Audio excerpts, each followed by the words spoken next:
Alors on l'a bien vu, le débat sur les hausses d'impôts pour restaurer les comptes publics est reparti de plus belle. Bonjour Franck. Bonjour David. Franck Dedieu, directeur adjoint de la rédaction de Marianne. On a compris qu'il n'y aurait pas de hausse d'impôts sur les classes moyennes, ça a été répété par l'entourage du Premier ministre. Ce qui est sûr, c'est qu'on nous a toujours expliqué cette règle en matière de fiscalité, comme quoi un impôt efficace, c'est un impôt qui a ce qu'on appelle une base taxable large, une large assiette, mais avec un taux d'intérêt, un taux de pression fiscale, un taux de fiscalité qui est bas. Et donc tout ça permet d'avoir un rendement élevé, typiquement la CSG par exemple, on va prendre l'exemple de la CSG. La TVA. La TVA aussi. Il vous pose un problème ce logiciel? C'est-à-dire que... Parce qu'il fonctionne depuis un moment déjà. Oui, il fonctionne et il est assez vrai. C'est-à-dire qu'effectivement, on a des taux assez bas qui sont supposément être indolores. Et puis, s'il s'applique sur une assiette très large, sur une partie importante de la population, on arrive à avoir un rendement élevé. Avec beaucoup de progressivité, sur l'impôt sur le revenu. On a pour le coup, là, il y a une vraie progressivité aujourd'hui. Oui, alors c'est vrai que... C'est 10%, je crois, des contribuables qui paient 80% oui, de la facture. Mais ce que vous décrivez serait plutôt un taux proportionnel. C'est-à-dire que c'est très large et ça devient indolore parce que les taux sont assez bas. Il se trouve qu'aujourd'hui, coexiste une autre règle. C'est-à-dire que depuis une dizaine d'années, vous avez eu une augmentation extrêmement forte des actifs, des valeurs immobilières et puis des valeurs boursières concentrées entre les mains de très peu de gens. De sorte que vous avez une infime minorité de personnes ou des entreprises qui ont la capacité d'avoir des effets macroéconomiques en termes de gisement fiscal. Macroéconomique, c'est-à-dire... Donc il y a un trésor caché, vous écoutez? Oui, il y a un trésor accumulé caché. sur des gains sur des classes d'actifs type actions, marché financier et immobilier. Et donc il y aurait moyen de taxer plus, donc qui à l'occurrence? Alors, ça veut dire que la règle que vous énoncez, assiette large, taux faible, cohabite avec une autre règle qui est celle assiette étroite, taux élevé. Assiette très étroite et taux pas forcément élevé, puisque la part du gâteau est tout de même très, très importante. Donc, il n'y a pas une part de fantasme, parce qu'il y a la part du gâteau, on peut la chiffrer je vais vous donner un exemple.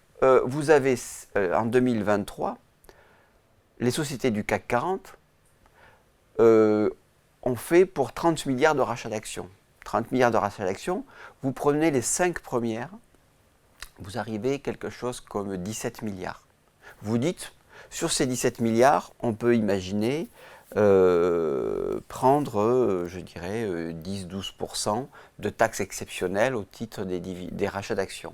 Vous avez quelque chose comme 2,5 milliards, 2 milliards de dividendes. Ces 2 milliards de dividendes, c'est-à-dire, c'est quand même quelque chose comme 1,5 fois le ministère de la Justice. Et je vous prends quelques groupes, une dizaine de groupes. L'ancien gouvernement avait prévu déjà de taxer les rachats d'actions. Absolument. Ça rapportait quelques centaines de millions. Donc moi, non, mais ça dépend. C'est-à-dire, après, quel taux vous mettez. Si vous dites on prend 10% du montant des rachats d'actions, ça reste quand même faible. Mais est-ce qu'on peut s'écarter de la pratique du rachat d'actions, de la taxation des rachats d'actions en dehors de France, qui se passe chez nos voisins européens? Il n'y a pas qu'en France qu'on fait des rachats d'actions. Tous les pays, les multinationales en font. Alors, ce qui se passe, c'est-à-dire que vous êtes le gouvernement, vous êtes le percepteur, vous avez une équation budgétaire extrêmement difficile à résoudre, et en face de cela, vous avez une minorité de personnes qui se sont enrichies. On parle de qui, pardon, cette minorité? C'est la classe aisée, les super riches, les millionnaires, les milliardaires. On parle de qui, là? C'est plus que ça. C'est-à-dire ce sont des gens qui sont multimillionnaires et d'entreprises. Quand je vous parle de cette poignée d'entreprises, à peu près une dizaine d'entreprises sur les rachats d'actions, 10 entreprises, l'INSEE considère qu'il y a 300 entreprises en France qui ont plus de 5000 salariés. 5000 salariés, c'est des multinationales pratiquement. Bon, mais là, on vous parle de 4-5% de ces multinationales qui, à elles seules, en prenant une partie du rachat d'actions, pourraient financer 1 an et demi du ministère de la Justice. Si on leur prend tout, si on taxe tout? Non, 10%. On taxe 10%. 10%, simplement 10%. Donc, si vous voulez, dans la mesure où vous avez des gisements fiscaux énormes, il y a une sorte de tentation lorsque vous avez une équation budgétaire difficile à résoudre. Et je réponds à votre question de départ.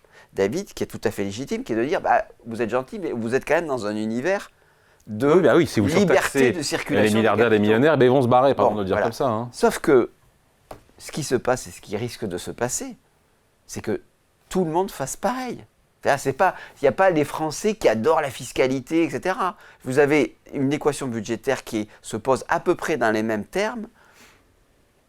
Aux États-Unis, Kamala Harris a dit « je vais augmenter les impôts, mais ceux qui ont plus de 400 000 dollars de revenus annuels comme ménage ne verront pas la facture ». Ça veut dire que vous êtes quand même pas dans les classes aisées, vous êtes dans les classes super aisées. Au Royaume-Uni, le nouveau Premier ministre travailliste, Starmer, dit on va remettre en cause un principe de fiscalité qui touchait beaucoup le private equity, les fonds d'investissement, qui favorisait beaucoup les fonds d'investissement, on va les mettre à contribution. C'est-à-dire que dans à peu près tous les pays du monde, vous allez être confronté à la même équation budgétaire et à la même pratique. S'il y a des velléités de partir, on se retrouverait avec les mêmes... Alors, vous allez me dire, mais vous trouverez toujours des paradis fiscaux où aller. Bon, effectivement, vous avez raison. Mais ce que je veux vous dire, c'est que il ne faut pas croire qu'il y a une spécificité française autour d'un fantasme français qui consiste à dire le couteau entre les dents, je vais abattre le mur de l'argent et vous allez voir, on va chanter l'international. C'est pas vrai. Ce qui se passera partout. Pourquoi ? Parce que vous avez des classes moyennes qui maintenant votent dans une peut-être pas de façon majoritaire partout, mais dans une large proportion pour des partis d'extrême droite. Alors vous allez me dire, mais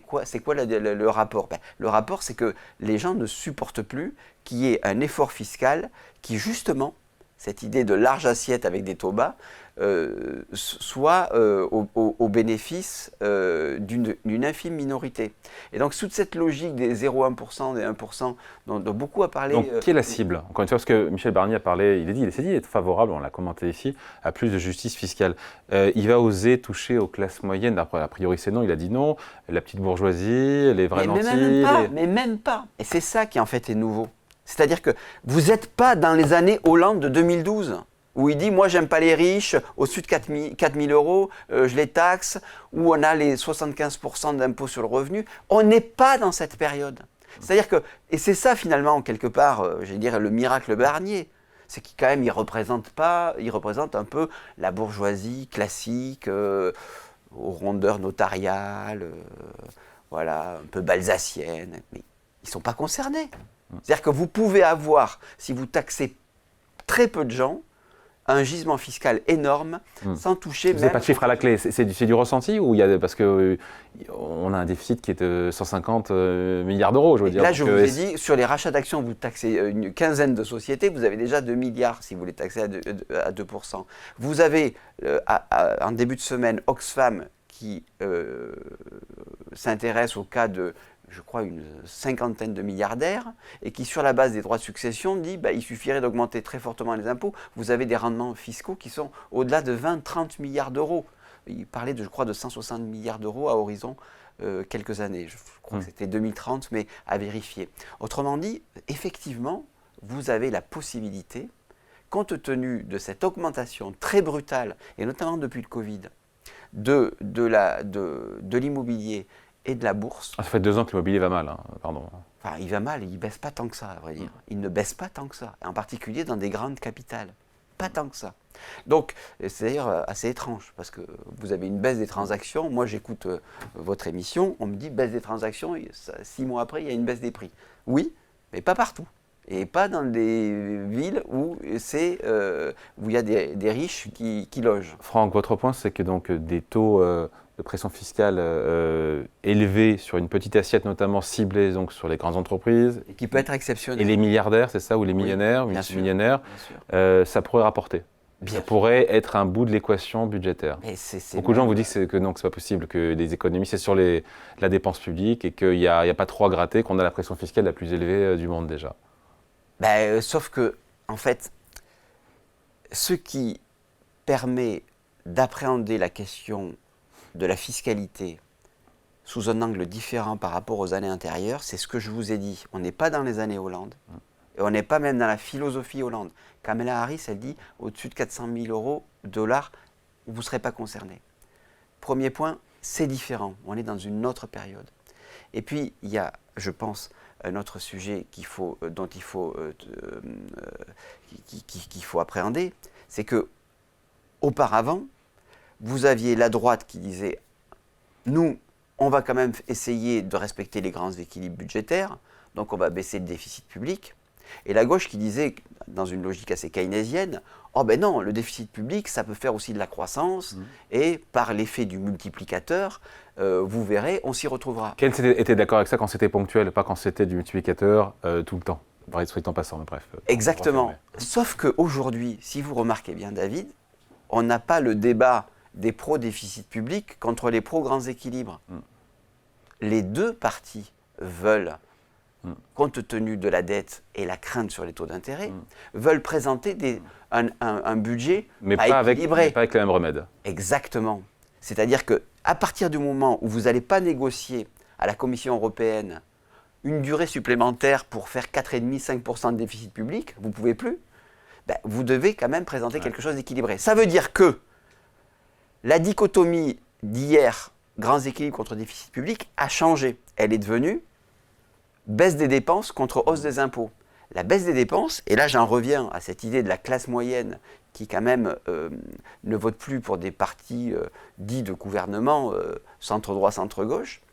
Si vous baissez la dépense publique, vous allez forcément agir d'abord sur la croissance, parce qu'on est dans un état interventionniste qui fait que vous avez quand même un effet récessif mécanique, au moins pour 2-3 ans. Après, les libéraux disent qu'après la purge, il y a des effets positifs. Rentrons pas dans ce débat.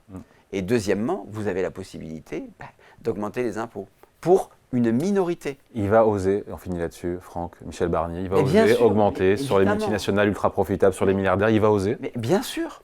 Et il va oser parce qu'il ne peut pas énormément baisser la dépense publique, pour les raisons que je vous ai énoncées, et puis parce qu'il a la possibilité d'augmenter les impôts sans toucher, je dirais, à la bourgeoisie traditionnelle. J'aurais aimé avoir des chiffres plus précis, mais je pense que vous allez gratter et creuser là-dessus pour savoir comment ça peut rapporter droit de succession, rachat d'actions, etc. Je vous l'ai dit, droit de succession. C'est Oxfam, ça. Oxfam, rachat d'actions, vous prenez les 10... Mais c'est pas confiscatoire ce qu'il propose, Oxfam? On avait reçu Cécile Duflot d'ailleurs pendant la rêve du MEDEF. Non mais, d'accord, ok, c'est confiscatoire. Alors vous ne prenez pas des taux d'impôt de 45% qui sont quand même un peu élevés, vous les divisez par 2 si vous voulez. Mais même si vous les divisez par 2, vous avez, c'est-à-dire vous passez de 45% de taux à 22% de taux, vous allez voir les gisements fiscaux que ça implique. Parce que vous avez des actifs qui ont explosé pour une minorité en toile de fond, c'est ça, en toile de fond. C'est-à-dire que, mais il n'y a aucun pays sauf des pays qui peuvent avoir des rentes pétrolières, etc., qui peuvent se permettre d'être un équilibre budgétaire, mais aucun pays ne va pouvoir résister. Alors vous pouvez dire que c'est un aveu de faiblesse, ou au contraire un coup de poing qui est courageux, mais les pays ne vont pas résister. Bon, donc vous écoutez... On en reparle dans 2 ans. À vous écouter, donc milliardaires et multinationales vont devoir passer à la caisse pour restaurer les comptes de l'État, c'est ça en fait, et pas seulement en France. Partout. Bon, on peut lire aussi le magazine Marianne, on va découvrir la couverture qu'on a, la une, donc, qui n'est pas un sujet économique, même s'il y a de l'écho évidemment aussi. Non, c'est un sujet qui est, je dirais, très sociétal et presque de nature philosophique ou anthropologique, qui est de dire les violeurs sont-ils des hommes ordinaires? Ouais, voilà. Et en économie, on a quoi sinon cette semaine? Sur l'économie, on a plutôt sur l'Europe allemande, le fait que les Allemands imposent un dogme budgétaire et économique. Alors qu'ils sont eux-mêmes pas en très bonne santé. C'est voilà, ça que ça pose des questions. Exactement. C'est un classique de Marianne. Oui.